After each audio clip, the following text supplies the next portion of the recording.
சரி, ப்ராப்ளம் என்னன்னா, வை 10 commandments is difficult அப்படின்னு சொன்னால், 9 கமாண்ட்மெண்ட்லேயும் கை கொண்டு ஒன்றில் மீறினா completely is gone. You will be punished. Is liable for death penalty.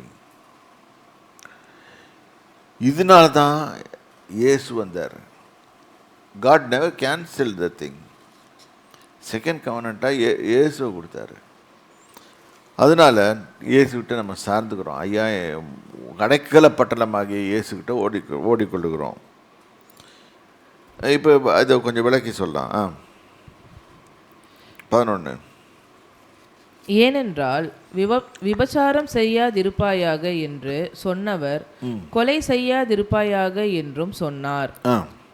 ஆதலால் நீ விபசாரம் செய்யாமலிருந்து கொலை செய்தாயானால் நியாயப்பிரமாணத்தை மீறினவனானாய். எக்ஸ்பிளைன் பண்ணுது எப்படி ஒரு கட்டளையை மீறும்போது ப்ராப்ளம் வருது. இப்போ நியாயப்பிரமாணத்துக்கு அகேன்ஸ்ட் வந்தால் நம்ம பண்ணி நியாயப்பிரமாணத்தை கண்டித்தோம்னா வி ஆர் சுப்பீரியர் டு நியாயப்பிரமாணம்னு வரும். அதுவும் வசனம் இருக்கு. சுயாதீன பிரமாணத்தினால் நியாய தீர்ப்படைய போகிறவர்களாய் அதற்கேற்றபடி பேசி அதற்கேற்றபடி செய்யுங்கள். இது பாருங்க, சுயாதீனம். இப்போ இயேசு கிறிஸ்துக்கிட்ட வந்த பிறகு அவர் எல்லாத்தையும் சுமந்து வச்சுட்டார். இப்போ அவர் செய்துட்டாருன்னு சொல்கிறதுக்காக இப்போ நெக்ஸ்ட்டு நம்ம இப்போ கொலை செய்யலாமா? இல்லை. நம்ம இது விபச்சாரம் பண்ணலாமா? இல்லை ஏதோ ஒரு தவறான காரியத்தை செய்யலாமா? இல்லை. கிறிஸ்து இயேசுக்கிட்ட வந்த பிறகு அவர் என்ன பண்ணுறாரு? நம்ம ஆவியை மாற்றுறாரு.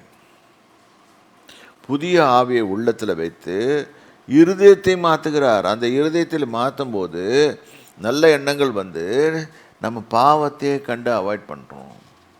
இதான் நடக்குது. அவர் மன்னிக்கிறாரு, செய்த பாவத்துக்கு மன்னிக்கிறாரு, ஃப்யூச்சரில் பாவம் செய்யாதபடி காக்கிறாரு. இது நல்லா புரிஞ்சுக்கோங்க. திருப்பியும் நம்ம போய் அந்த இதில் விழுந்தோம்னா we will be held responsible. சரி. ஏனென்றால் இரக்கம் செய்யாதவனுக்கு இரக்கம் இல்லாத நியாய தீர்ப்பு கிடைக்கும். நியாய தீர்ப்புக்கு முன்பாக இரக்கம் மேன்மை பாராட்டும். அதனால தான் ஃபர்கிவ்னஸ்ன்றது.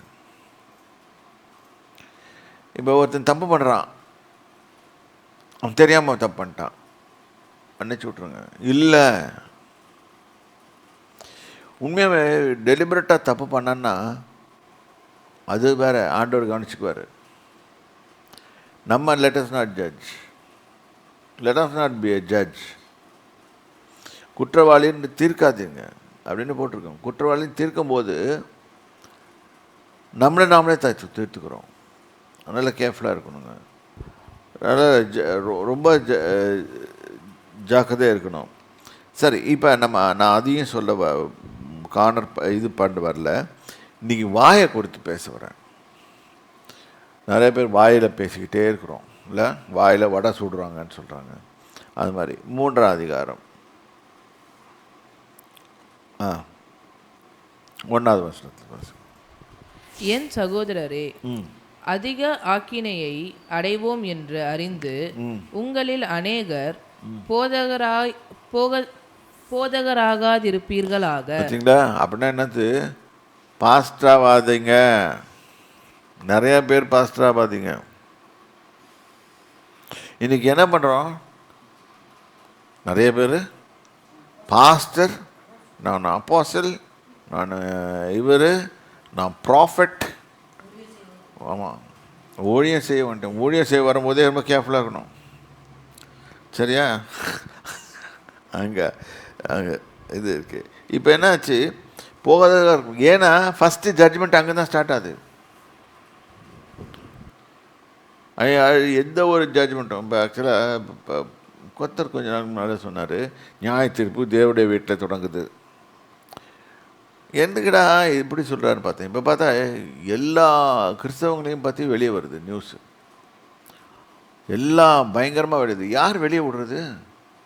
அவங்க மறைச்சி தான் வைக்கிறாங்க, கஷ்டப்படுறாங்க, மறைச்சி கஷ்டப்படுறாங்க. ஆனால் யாரோ ஒருத்தர் வெளியே விட்டுட்டுருக்கிறாரு. அது எவனையாவது ஒருத்தனை கிளப்பி அவன் சொல்லிடுறான். அதனால தான் நம்ம கேர்ஃபுல்லாக இருக்கணும். நீ பாஸ்டர்ன்ற பொசிஷன் எடுக்க போகும்போது ரொம்ப கேர்ஃபுல்லாக இருங்க. ஏனென்றால் ஃபஸ்ட்டு ஜட்ஜ்மெண்ட் உங்களுக்கு தான் வரும். சரி, உங்களில் அநேகர் போதகராக இருப்பீர்களாக. நாம் எல்லாரும் அநேக விஷயங்களில் தகர்கிறோம்.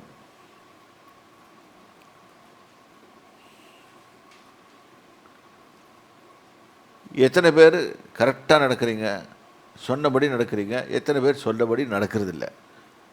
நீங்களே உங்களுக்குள்ளே நிதானிச்சு பாருங்கள். இல்லை சொன்னபடி நடக்கிறோன்னு சொல்கிறவங்க கை தூக்குங்க. யாரும் தூக்க மாட்டேன்றீங்களே, அப்போ உங்களுக்கே டவுட்டாக இருக்குது. சரி, இப்போ 2வது வசனத்தை வாசிங்க. நாம் எல்லாரும் அநேக விஷயங்களில் தவறுகிறோம். ஒருவன் சொல் தவறாதவனானால் அவன் பூரண புருஷனும். இங்கே பார்த்தீங்களா, சொன்ன சொல்லு தவறாதவர் அப்படின்னு ஒரு பாட்டு பேர். சொன்ன சொல்லை காப்பாற்றும் தேவன் அப்படின்னு பாட்டிக்கிறாங்க. நம்ம என்ன செய்கிறோம்?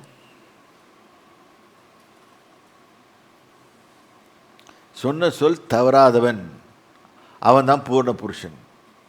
பூர்ண புருஷன் ஆஃப் கம்ப்ளீட் மேன் அப்படின்னு கர்த்தர் கணக்கு வைக்கிறாரு. நம்ம ஒன்றும் சொல்கிறதில்ல. கம்ப்ளீட் மேன்னா நல்லா காது போட்டு மீசை வளர்ந்து தாடி வச்சு இப்படியெல்லாம் வருது, அப்படி இல்லை. ஒரு மனுஷன் சொன்னால் நல்லா பைல்வான்.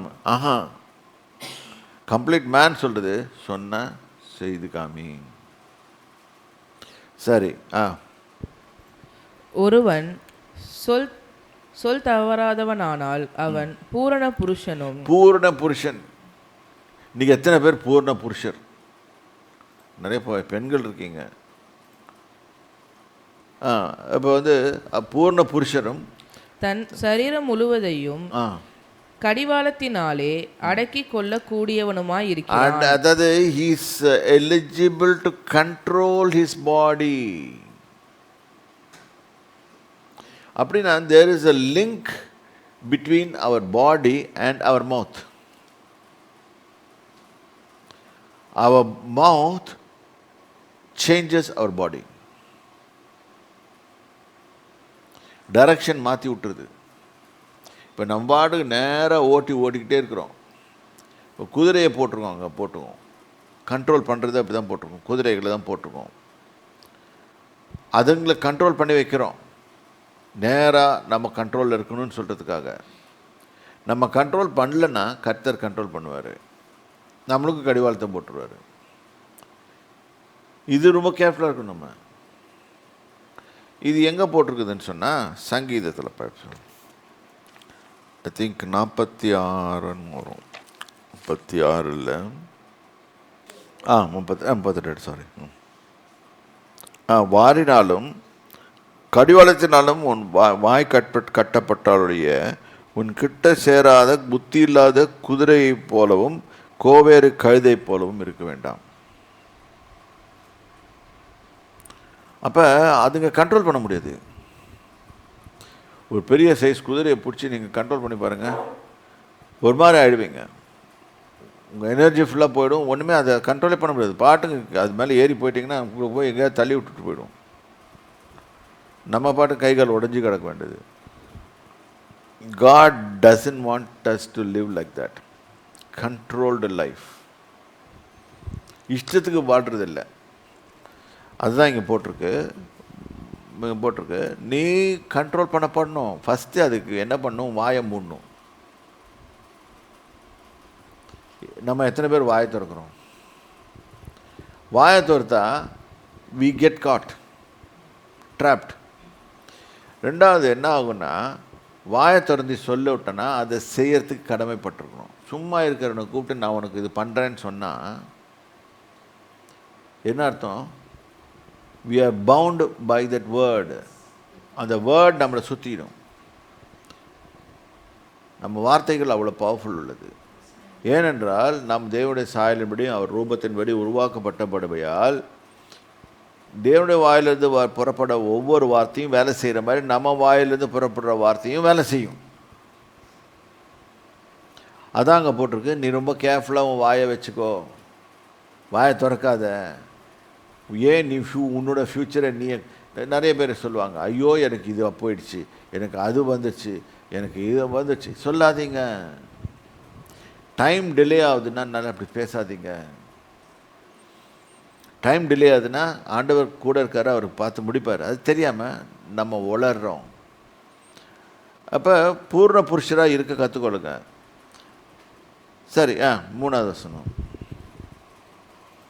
பாருங்கள், குதிரைகள் நமக்கு கீழ்ப்படியும்படி அவைகளின் வாய்களில் கடிவாளம் போட்டு அவைகளுடைய முழு சரீரத்தையும் திருப்பி நடத்துகிறோம். பார்த்தீங்களா, குதிரைக்கு இப்படி தான் ட்ரீட்மெண்ட் நடக்குது.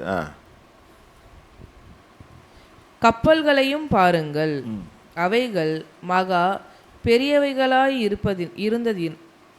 இருந்தாலும் கடுங்காற்றுகளால் அடிபட்டாலும் அவைகளை நடத்துகிறவன் போகும்படி யோசிக்கும் இடம் எதுவோ அவ்விடத்திற்கு நேராக மிகவும் சிறிதான சுக்கானாலே திருப்பப்படும்.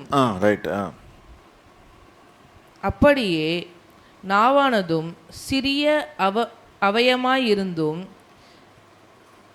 பெருமையானவைகளை பேசும். பாருங்கள், சிறிய நெருப்பு எவ்வளவு பெரிய காட்டை கொளுத்தி விடுகிறது. இது என்னன்னா, கர்த்தர் என்ன சொல்ல வர்றாருன்னா, உங்ககிட்ட கொடுத்துருக்க நாக்கு என் வார்த்தைகளை பேசட்டும். அதை விட்டுட்டு நீ பாட்டுக்கு உன் இஷ்டத்துக்கு பேசினா பாருங்களேன், ஒரு ஆள்கிட்ட நிறைய துட்டு இருக்குதுன்னு வச்சுக்கோங்க, அவன் என்ன செய்வான்? அவன் நடையே மாறும், எல்லாமே மாறும். அவன் ஒரு மாதிரி பார்ப்பான், மற்றவங்களால் நான் லட்சியமாக பார்ப்பான். இது இது ஏன் நடக்கணும்? அதாங்க போட்டிருக்கு, பெரிய காட்டை கொளுத்தி விடுகிறது. நாவு நெருப்பு தான்.